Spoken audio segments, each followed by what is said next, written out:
Bengikhala ukungqayingqayi, inhliziyo yami ibuhlungu kakhulu.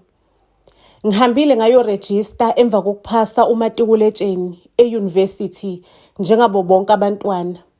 Mangabe sengi-aplayela u-NSFAS, ungikhahlela u-NSFAS, ungichithe, uthi ubaba wami usebenzela uhulumeni, usebenza ema-ofisini amakhulu, uhola itshe lemali. Yeyi, wayemfakelani esitifiketini sami sokuzala ubaba? Ngoba phela manje-ke mina sengiyi-linked nobaba. Lapho ubaba angikaze ngithole ngisho nesitikiswidi sey'tikiswidi kuyena, akaze akhiphe ngisho nesenti. Mangabe umzali kumele uqaphele ukuthi ubaba umfake esitifiketini sengane, ubaba onjani. Ngisakuleso stress-ke, isoka lami engisuka kude nalo nempilo, engaqala ukujola nalo liseka-grade 10, lingitshela ukuthi lalela sithandwa sami, ngizoyisolva mina yonke le.